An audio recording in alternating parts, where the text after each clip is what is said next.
and welcome to today's webinar. My name is Ashley Johnson, and I'm a research analyst for the Information Technology and Innovation Foundation. Today, we're exploring the topic of cybersecurity challenges during the COVID-19 pandemic. Joining me today, I have Vincent Bocci, Executive Director for Cyber Policy and Operations at the U.S. Chamber of Commerce, as well as Tom Kellerman, Head of Cybersecurity Strategy at the Carbon Black Security Business Unit of VMware. Before we begin, I'd like to welcome everyone watching the live stream online. Please feel free to ask our panelists questions at any time during the event. If you're watching at itif.org, you can use the Q&A form under the video. If you're watching on YouTube, follow the link in the description. Physical distancing concerns during the ongoing coronavirus pandemic have more Americans than ever working and studying from home. Remote work and online schooling has its benefits, but one significant drawback of working and studying from home is the cybersecurity challenges.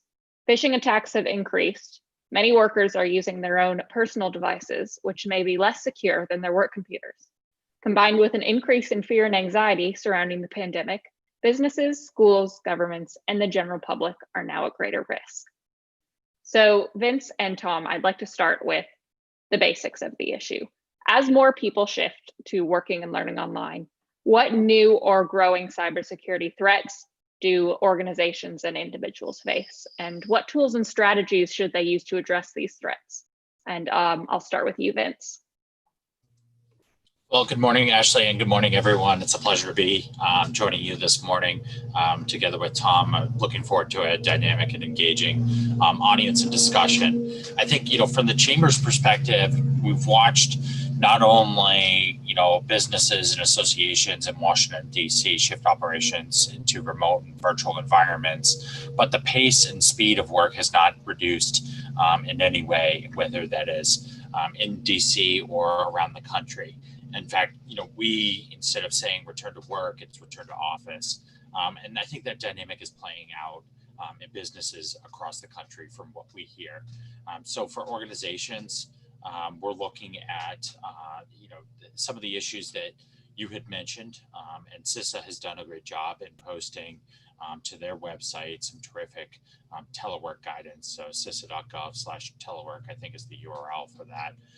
And it spotlights some important advisories, alerts to the business community and to the broad stakeholder community on either phishing or spear phishing related threats to organizations, or how an organization, how a small business might set up a home office and how to configure your Wi-Fi network to put in place a firewall or some sort of a password protected system. So these are very important resources. We'd encourage all businesses as they shift to remote operations and remote work to be aware of the threat environment and to be aware of what it takes to be secure in a digital environment.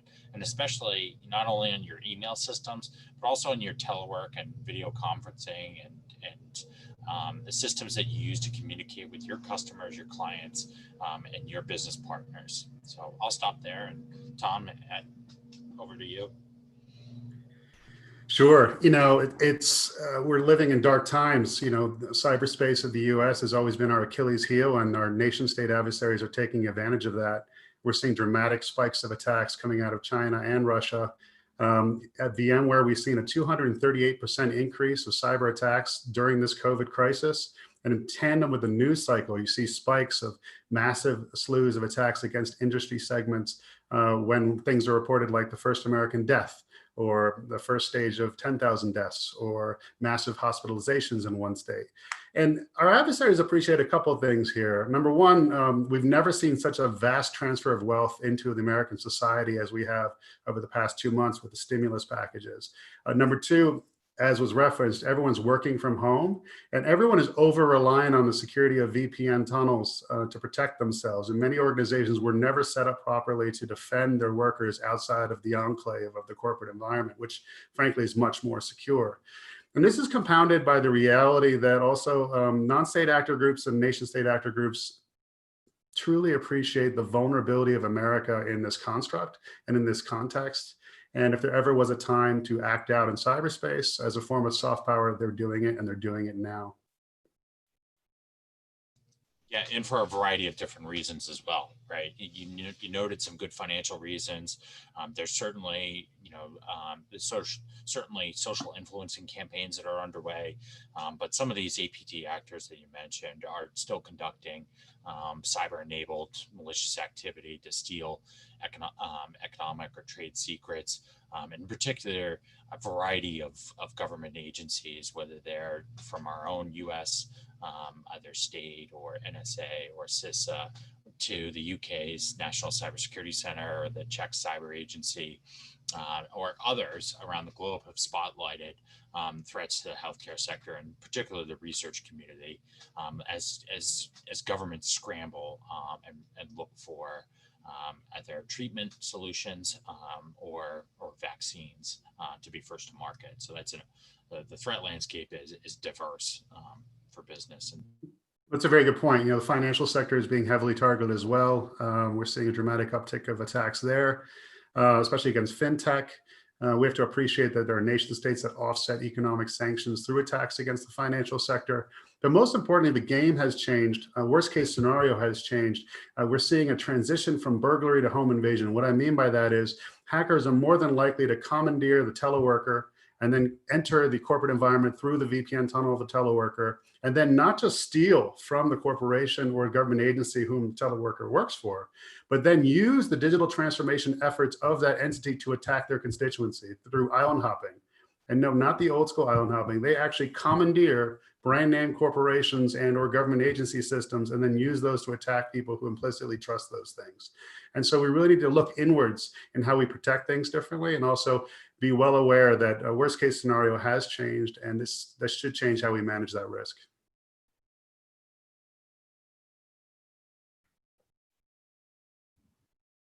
So there are definitely an increase in the number of threats and the severity of the threats and the different types of threats that organizations and individuals are facing. I think another struggle is that with so many health and economic concerns, cybersecurity issues may not be top of mind for everyone.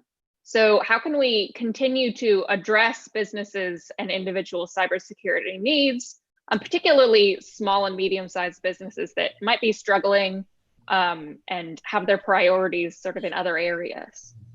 Yeah, I think for, the American small business community is really struggling right now. And as Tom alluded to, there's been, Congress has done their job and has infused, payroll protection money to ensure that to the maximum extent possible, no employer, no employee is losing their job because of a temporary, unsustainable business model. So for small businesses in particular, the attack landscape is really diversified in a remote environment. You're having so much more of traditional or bring your own IT devices, bring your own IT, your own webcams. All of this infrastructure is getting connected to an enterprise platform, and for risk managers, that's really hard to have lines of sights into unless you have good communication policies, good governance structure to understand what's being connected to your network, and a strong BYOD policy. So I think that's certainly step one.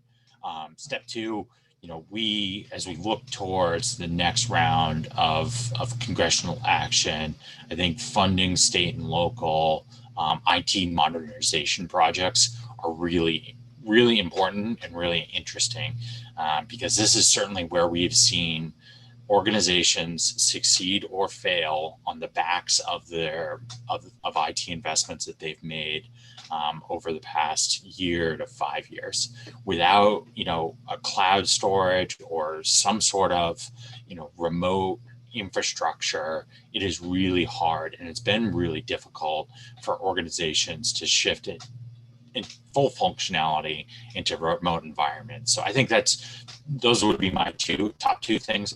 Number one, have better risk managers should have better insights into what's connected to their network and establish BYOD governance policy. And two, looking towards Congress to pass some sort of IT modernization investment for state and local governments.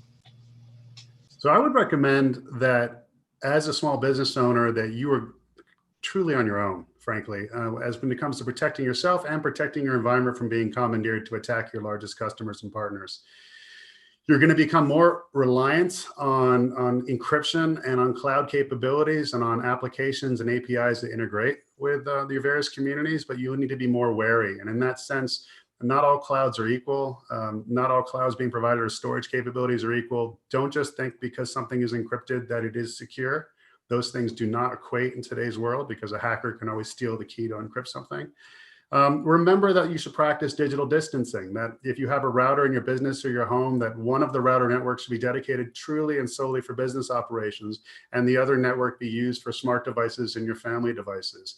Know that you should employ things like next-gen antivirus to protect your computer from modern current threats that are more focused on behavioral anomalies versus payloads. Make sure you have visibility into your employees' computers vis-a-vis behavioral anomalies. That visibility, that insight can only really be achieved in today's world with endpoint detection and response capabilities. But also just-in-time administration is a fundamental fact that we need to move towards. No one, not even you as a small business owner, should have administrative rights in perpetuity to all things. The reason why is the hacker is going to come gunning for you, and they're going to steal the master key that you have that'll give them access to everything, and that'll allow them to essentially conduct digital insider fraud or island hopping from your environment. You know, really, this is all about you. And I think it'll be a differentiator for those small businesses that actually take this seriously. And just to layer on top of, with a couple of additional thoughts, get in small business owners and mid-sized enterprises should look for cyber threat information from a variety of different sources, whether that's a government partner, DHS CISA, or CERT alerts, computer emergency response team alerts from CISA.gov are a good resource. Join your local InfraGard chapter if appropriate for your organization to get good threat and mitigation information from the FBI, or if you're in the financial services sector, look up your ECTF, the Electronic Crimes Task Force. Those locally available resources are good places to start. And also, there are a whole host of commercial managed service providers that can offer tactical information for your organization as well. You know, cyber risk is something that you either take on your own, transfer it, or ignore it. And especially in this environment of hyper risk and hypersensitivity, we encourage all businesses to use risk transfer options and finding the best commercially available solution that's right for your business. Those are very good points. You know, this is all about cyber risk, but cyber risk is now manifesting in the form of reputational risk. This is about brand protection now. The hacker is not going to hack you and leave. They're going to hack you and stay. And they're going to misuse what you've built against those who trust you. So don't forget that. I tip my hat to what CISA has done. I do believe that greater participation in InfraGard and the Electronic Crimes Task Forces is an imperative.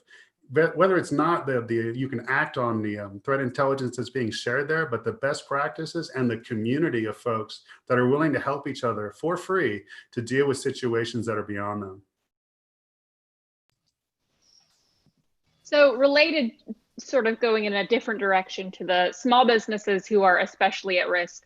Another group of organizations that are particularly at risk right now are hospitals and medical facilities, who are already seeing themselves be overwhelmed on the physical front of having to deal with this ongoing pandemic, and may also be overwhelmed on the cyber front, finding themselves the target of cyber attacks. So how can they respond to these threats? And is there a way that the government can play a role? So first of all, the healthcare community as a whole has been dealing with the dramatic uptick of attacks. We've seen a 900% increase, we at VMware, of ransomware attacks against the greater community.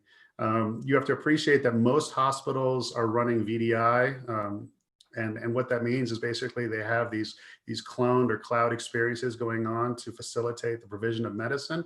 And many of them have not actually insulated or protected that VDI infrastructure from attacks beyond encryption. And so that shift has to change.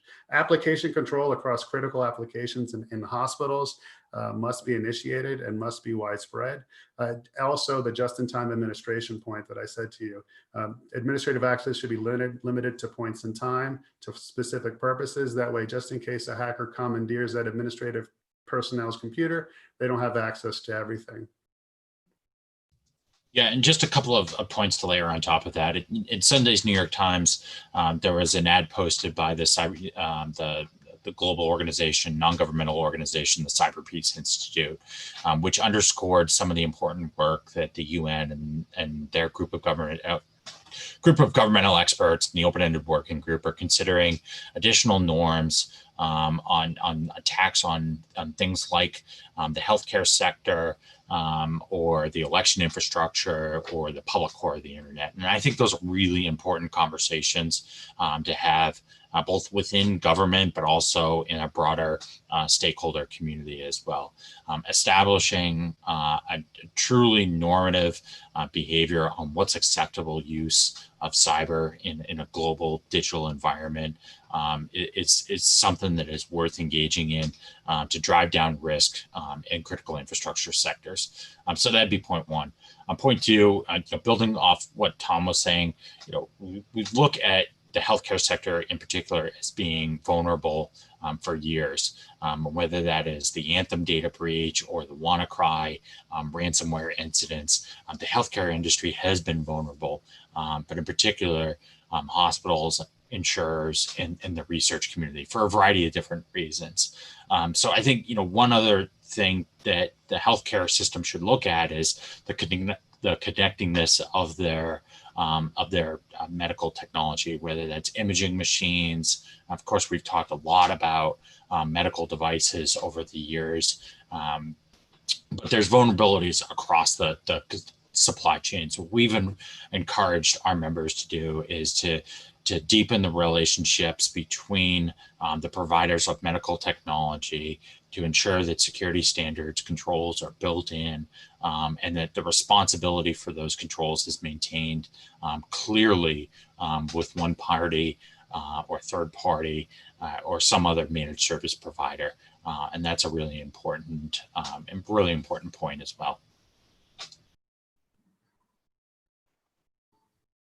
So what do you two think that Congress's top priorities should be in terms of cybersecurity? What should the federal government's top priorities be? And what should state government's top priorities be?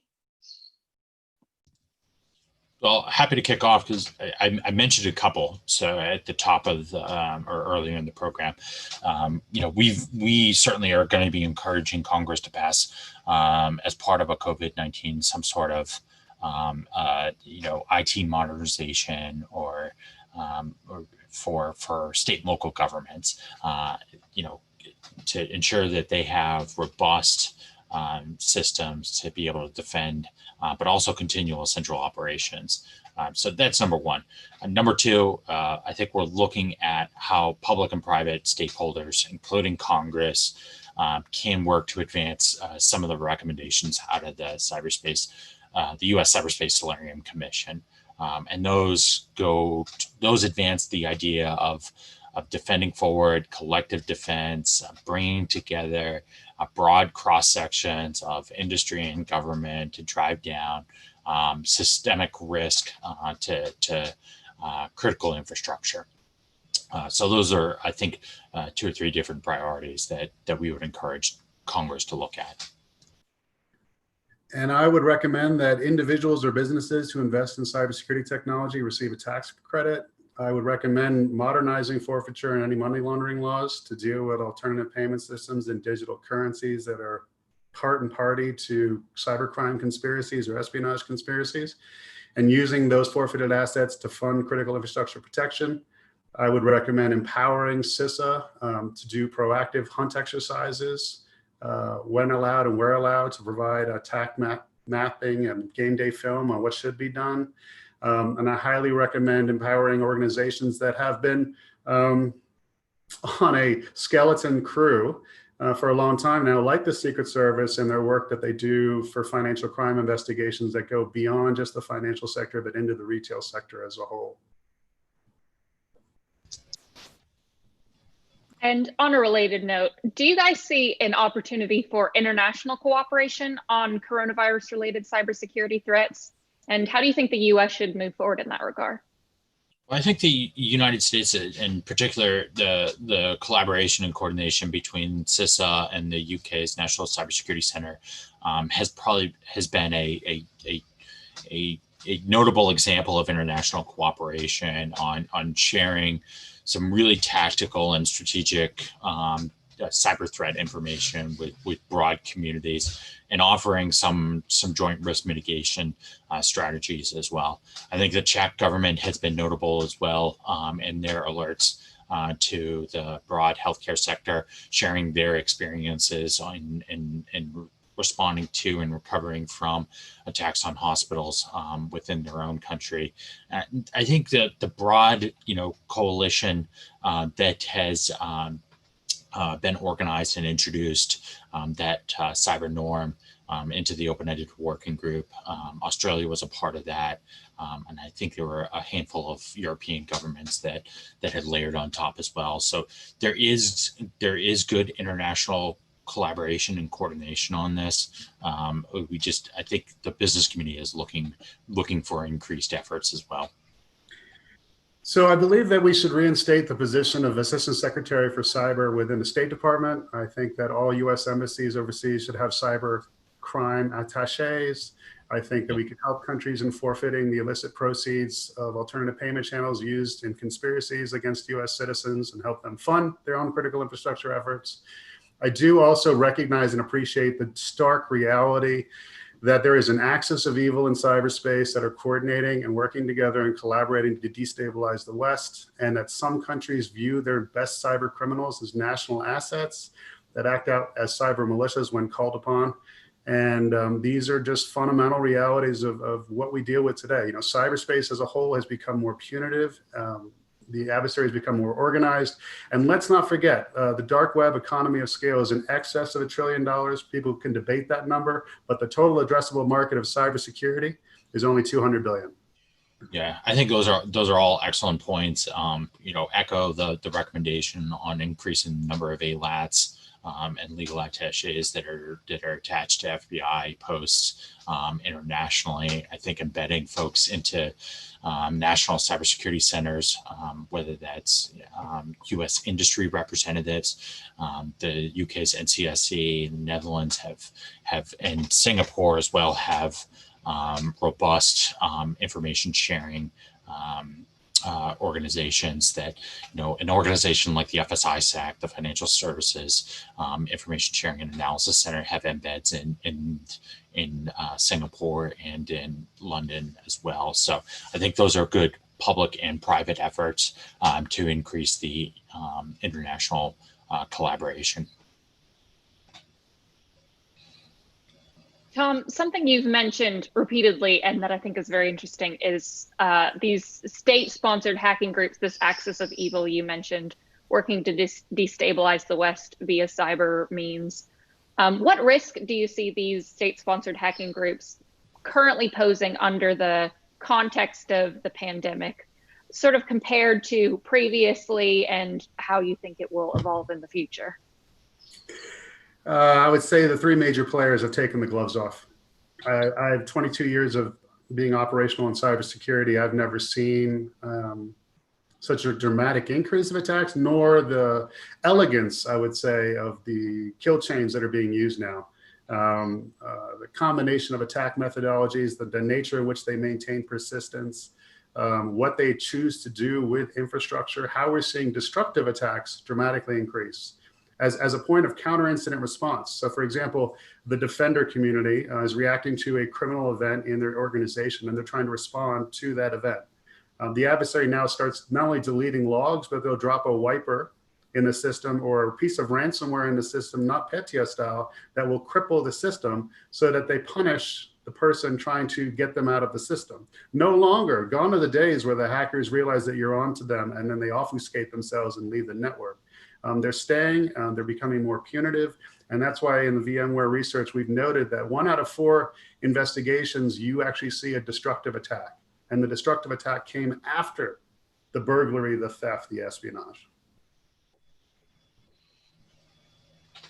Yeah, I think that those are outstanding points, and we'll just layer on top that, there's been much attention that's been focused on the healthcare sector right now, but we can't forget other critically important economic sectors, providers of essential services and essential functions that attackers may look to next as the healthcare sector becomes harder and more resilient because of increased cyber risk management across different stakeholders. So, we've got an election that's coming up in just a few months. The state and local election infrastructure, social media platforms definitely need to be on guard.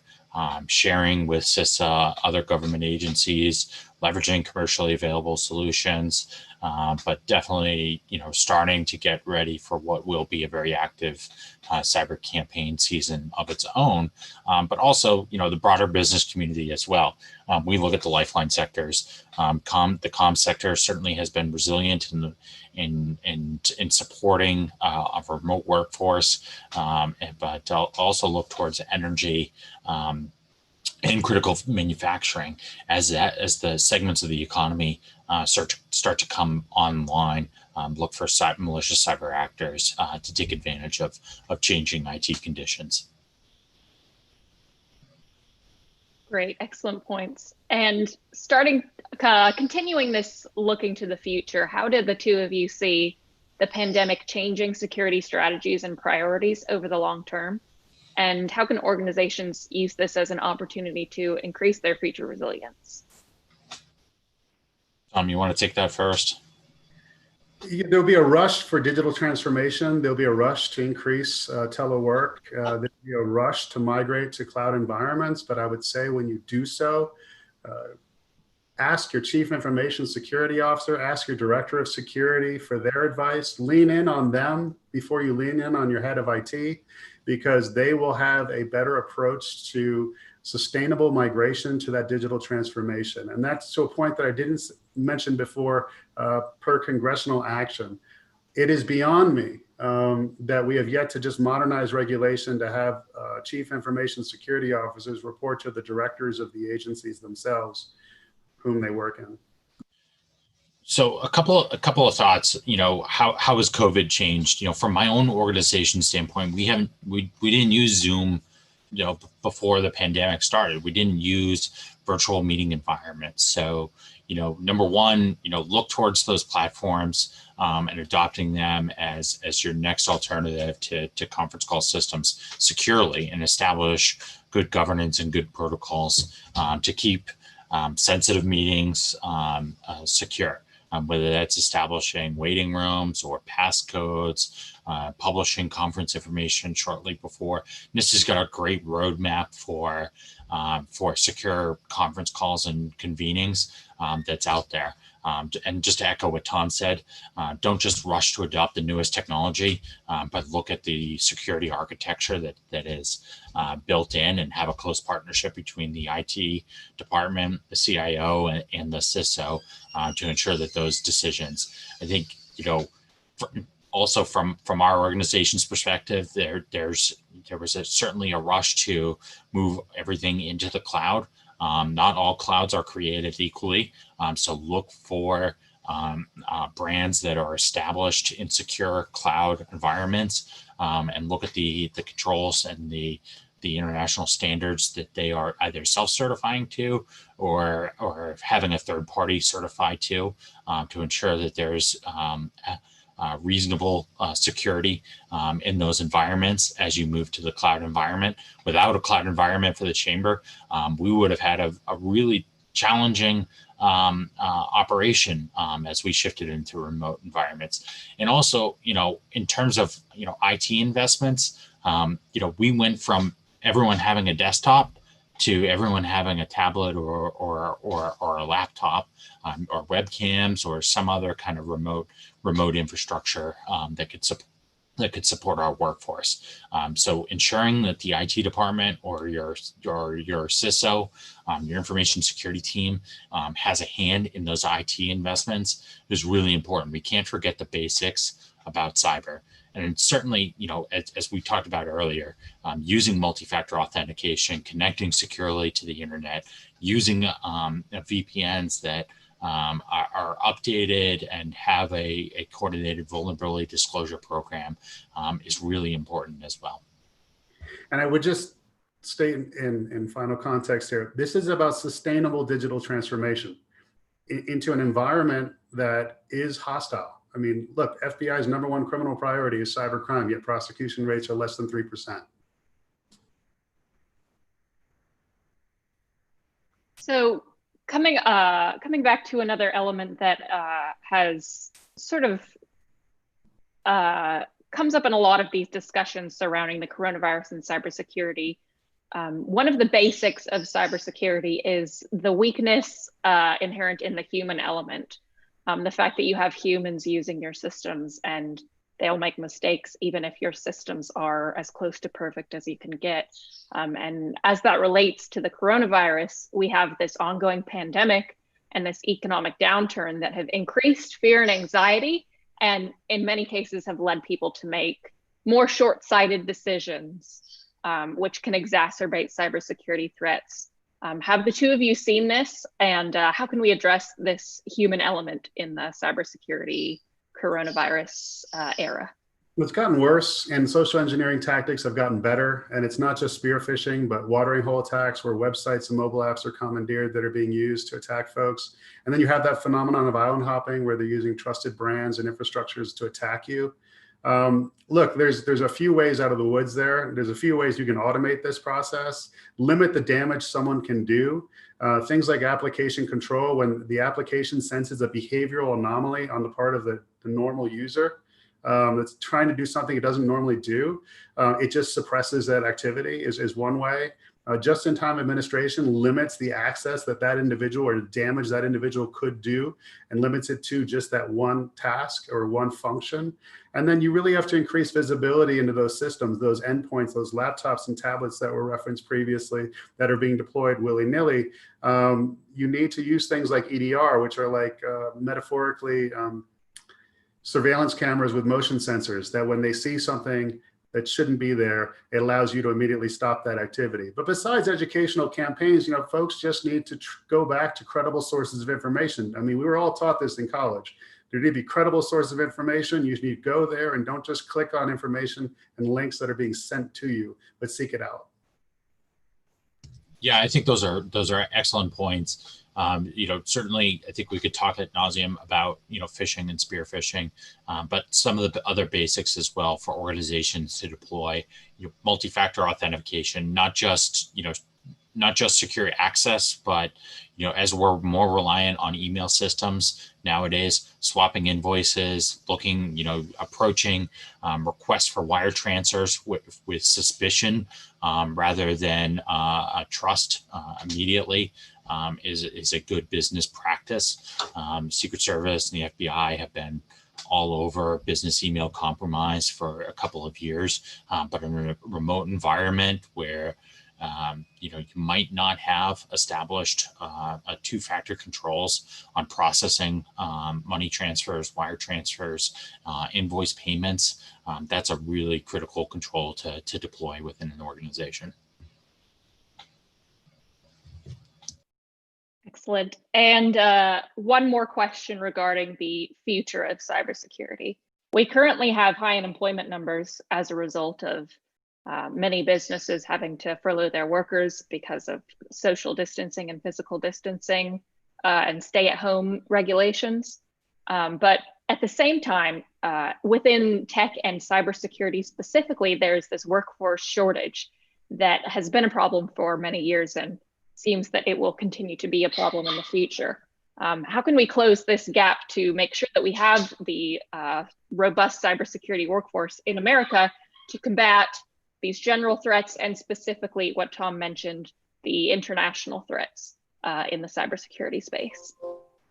So I would just highlight there's even a darker side to the phenomenon that you've described, which is there are two trends, one of which is the digital insider trend, where people are granting access to systems to nefarious individuals, corporate spies, or thieves.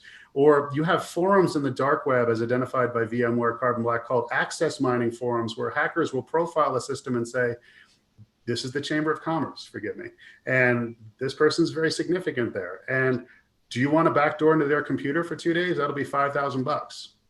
And so that phenomenon has changed the game, where you can actually lease, almost like Airbnb, access to sensitive organizations. So we need to be very wary of those two phenomenons and the nature in which they present themselves. Lastly, the unemployed workforce, the poor individuals who have lost their jobs, are very knowledgeable of the interdependencies that exist within their organization. That knowledge is worth something in the dark web, and I'm concerned about the implications of the sale of that information. Yeah, and we've had for years a shortage of skilled cyber workers, not only here in the U.S., which has done probably the best job in the world of skilling its cyber workforce, but I think the estimates are a couple 100,000. Cybersecurity Ventures has good annual studies on where the workforce shortage is. So one, it's a problem. It's been a problem before COVID-19 changed the economic landscape within the United States. So to your question on what do we do to address that? Well, one, for organizations, get more flexible in terms of the number of how you are recruiting and what you are requiring in terms of certifications or graduate degrees or undergraduate degrees to fill your cyber workforce. There are certificate programs. There are, you don't need a 4-year master's degree or undergraduate degree. The cyber workforce is diverse, and there are a number of very good technical certifications, which I'm sure Tom can talk at length about in terms of how you can fill certain specific gaps.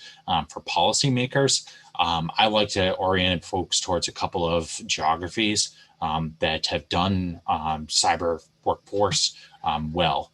San Antonio, Augusta, Georgia are two great ones to highlight. Outside of Silicon Valley, Austin always does a great job of attracting a technical workforce, but look for community partnerships that are drawing in businesses like the VMwares, other managed service providers, other cyber companies to help fill both government, whether that is military. In the case of San Antonio and Augusta, they have both Air Force Cyber and Army Cyber that are huge employers, and look for rotational workforces that are filling DoD responsibilities and then are coming out and filling cyber defender capabilities in the commercial sectors. And then look for the university partners to be key fillers in those ecosystems. UTSA and San Antonio and Augusta University in Augusta got with the commercial employers, got with the federal government, managed a partnership that was mutually beneficial.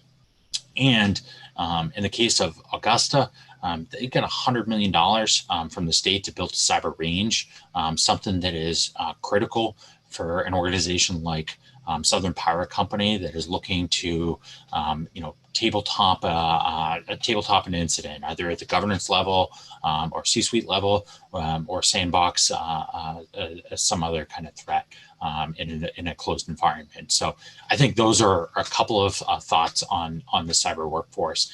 It's a hard challenge because, it's hard to, orient government policy, I think, to filling a very niche and a very technical field. But we're seeing, from a workforce standpoint, we need folks that have both technical skills. We need lawyers and counsel to interpret the diverse regulatory environment. As Tom alluded to earlier, we have a diverse regulatory framework.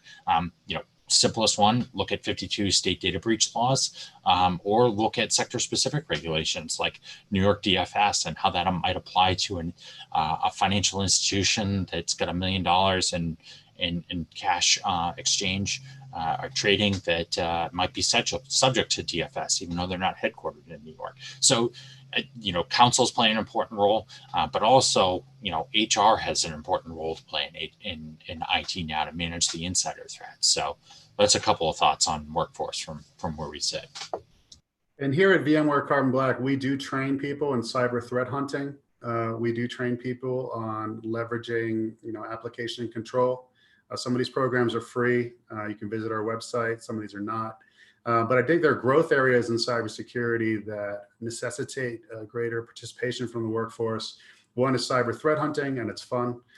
Two is application security in general, DevSecOps, and then the future of, I guess, digital identities and managing digital identities is another one. And then lastly, I would say just in general, the whole construct of, cloud migration and securing clouds in general is something that will grow in need. So if you're going to get in the game, I would say specialize, pick one, do something. The compensation is great and it's fun. Excellent. So let's turn to some audience questions. And I'll remind everyone watching our live stream online, you can ask questions using the Q&A form under the video if you're watching at itif.org. And if you're watching at YouTube, you can follow the link in the description to ask questions. So our first question that we have are sort of about a different avenue of remote work that we haven't really touched on very extensively, and that's remote schooling, distance learning. What are the vulnerabilities in distance learning? Are they different? Are there any that are different or unique from the regular workforce remote work, or is there a lot of overlap, and how can they be addressed? Well, there's a sinister aspect to that. I mean, we can talk about, sessions being hijacked and children being stalked, but it can get even worse than that, because typically a child's device is ineffectively secured. It doesn't have enough security capabilities on it. And as a result, if the child's device gets commandeered, that child device can then pollute the home network. And if the home network is polluted, then all of a sudden that could be used as a tendril to ride into the corporate environment or the government agency environment for whom you work. And then the source of the breach comes down to your child. So aside from stalking, I would say that's something that was very much concerning to me. Yeah, Chamber, we don't have much, I think, visibility into the homeschooling, but a personal perspective would be, I think, remote schooling, distance schooling underscores, in some ways the digital divide in America, whether that's a broadband divide. Some children, may not have laptops, tablets, just the means to be able to connect and to take advantage in the same way that other students will. So I think that, the community as a whole needs to look towards investments that can make schooling available securely for a broad cross-section of the American population. And on top of that, I would just say, those devices should have next-gen AV. Those devices should not have administrative rights. And those devices that children are using should be on that other network on your router that is not associated with the one you use for work. Great. And our second audience question, how should employers balance monitoring workers who are using their own device or network while working remotely versus the issue of employees' personal privacy while they're at home? I'm not sure I have a perspective on that one either. It's just, that's tough because, what we see in our own workforce is you're having either parents or employees that are switching from childcare to employee, sometimes within the own hour. And I think that's really hard and for an organization to maintain lines of sight into. nowadays. Tom, and what do you? I must say, look, I'm half Swiss, so I don't think you can achieve privacy in the absence of cybersecurity. I get a little tired of people being concerned about the Big Brother phenomenon of Snowden when there are dozens of Big Brothers out there, including major organized crime syndicates that have the capacity to hack all your smart devices and listen to what you do. That being said, look, I think the employer should have the right to act and protect your device when it exhibits a behavioral anomaly, and that the security capabilities that exist on your device that capture information on that device should be limited to anomalous behavior on said device.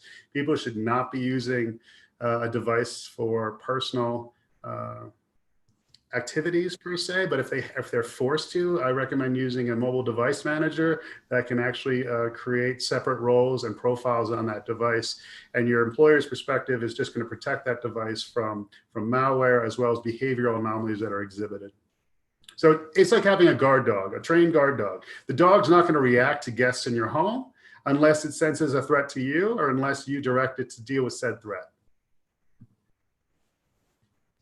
Great analogy. Our third audience question: what implications does COVID-19 have for cybersecurity monitoring, internal control, auditing, and risk management? That was a mouthful. Can you restate that? Because we can go so many ways from Sunday on that one. And sorry. Sure. Take this whichever direction you want to. The question is, what implications does COVID-19 have for cybersecurity monitoring, internal control, auditing, and risk management? It undermines the whole bag. And even the standards out there for cybersecurity are based on defense in depth, much like a castle-like infrastructure, really focused on prevention. It shifts the game to detection and response now, because prevention won't be 100% feasible in today's world. And the existing controls that you had were operationalized because of the fact that you could govern a networked environment that was traditional. We're moving into a brave new world. I don't have anything to add to that. I think that's well said. The cyber attack landscape, the cyber threat landscape has only gotten wider and deeper. Defense in depth is a great operating principle that organizations should look by. We say that cyber isn't, and there's no goalpost in cybersecurity. There's no end state. There's no certifying that you are secure from an APT threat. It's a fact. If we have persistent adversaries that will seek to engage, disrupt, destroy, steal in organizations' infrastructure for a variety of different causes. COVID has certainly heightened, I think, awareness, but in some ways, we're really looking for the business community to get smart about the IT that they own, they operate, they manage, that they look to bring in partners to help them manage that cyber risk in a resilient way, because security isn't, as I said, security isn't an end state. I agree with that. And also, I think this is a massive opportunity for American business. It's no longer about efficiencies. It's not just about the cheapest cloud environment or the cheapest security solution out there. The more you show that you're investing in those things, the more you're demonstrating that you've got social cognizance, that you're trying to protect the digital health of your customers, of your employees. And the more it speaks to the sustainable digital transformation of the US in this day and age. Look, there was a reason why all the world's businesses invested in Manhattan real estate back in the 40s and 50s, even though it was very expensive. It was the trust in the rule of law, the fact that all of the businesses had rules of conduct there, and they would conduct themselves appropriately there in that constraint. So I think we can get back to that. I think the day and the age of building the infrastructure and just migrating to it without really thinking through how to protect your constituencies are gone. Great, and I'll do one or two more audience questions before I let you guys give your final statements. This one is one that we have definitely touched on, but we can go into it more specifically. What areas of the economy are being targeted the most currently? And has that changed as composed to the previous threat landscape before coronavirus? And what areas are the most vulnerable? Financial sector and healthcare are targeted the most right now for obvious reasons. That has shifted a little bit. What we see in the financial sector is, they are the most secure, but they're also being hunted by the greatest hackers in the world who have unlimited capability sets. What's also changed is this whole construct of access mining, the fact that you can purchase access to an individual's computer or to a corporate environment, a backdoor into that environment as we speak. And that just shows how sophisticated and how elaborate the economy of scale of the dark web has truly become. Yeah, and I would add to the list of at-risk sectors. We've certainly focused a great deal of effort in DC on securing the tri-sector. So comms and energy sectors would be a couple of the others that we would place in the highest at risk. Not necessarily the most vulnerable from an individual firm standpoint. But CISA has done a great job in promulgating kind of the next generation of risk advisory and risk guidance to the broader stakeholder community. And by that, I mean, we have this legacy of the 16 critical infrastructure sectors and their work on the national critical functions was really important for the public-private collaboration that allowed those communities to be risk aware during the COVID crisis.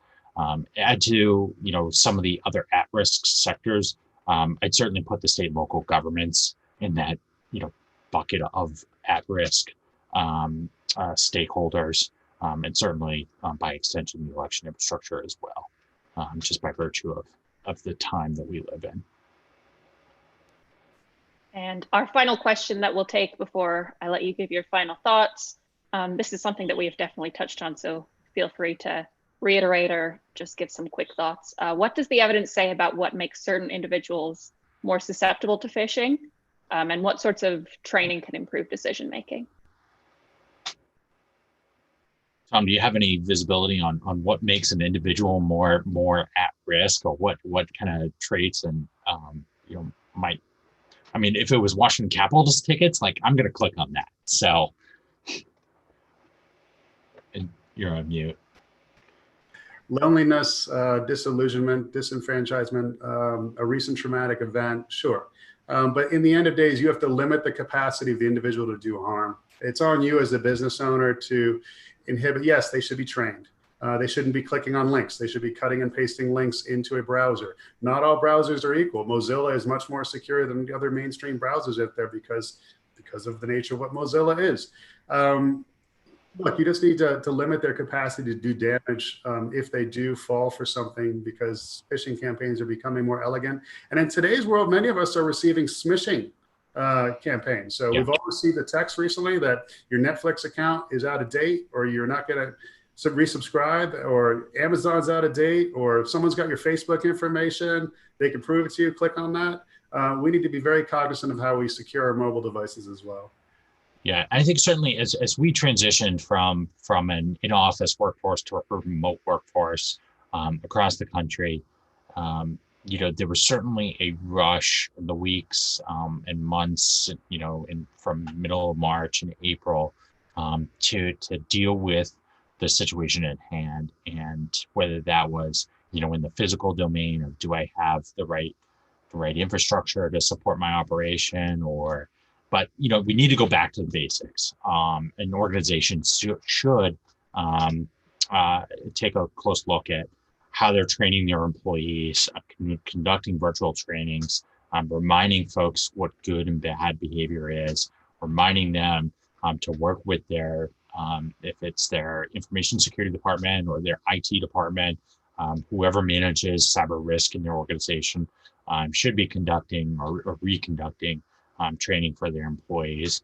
underscoring some of the campaigns that we've seen over the past couple of weeks, where victims, whether it's individuals or organizations, have been victimized, and how they have been offering some of those learnings to the workforce, and then also offering, as Tom had said, how do you set up a separate home network to handle both business traffic and personal or school traffic or something else. Those are not, there's certainly YouTubeable moments, but from an organization's perspective, probably a good idea. Great, and I'll let both of you give a few minutes of your final thoughts before we wrap up. So, from the Chamber's perspective, I'll just go back and reiterate a couple of things that I talked about during the program today. Number one, what are we looking at for congressional action as next steps to the COVID response? Number one, looking at IT modernization for state and local governments. I think that is something that could be a dynamic change agent for those communities that have been at risk for years. And Congress did meaningful work on modernizing the federal government's procurement through the MGT Act a couple of years ago. We look for similar resourcing for state and local governments. And then second, for Congress to take action, to work with the private sector, to work with the trade associations in DC on implementing the U.S. Cyberspace Solarium Commission recommendations. Tom touched on two of them: reestablishing the Assistant Secretary of State at the Department of State. Rob has that mission. Rob Strayer has that mission. He's done a tremendous job in working with the private sector and with the business community over the past couple of years. We look forward to continued international engagement, and having a well-equipped State Department is key to that. But add to that, reforming other government bodies as well. Chambers looked for years at deepening the operational collaboration, the intelligence partnerships between critical infrastructure and some intelligence partners. That is one I think we'll look closely at. But there's also important ones related to enhancing the cyber ecosystem, the uptick of the cloud services as well. So Congress has work to do.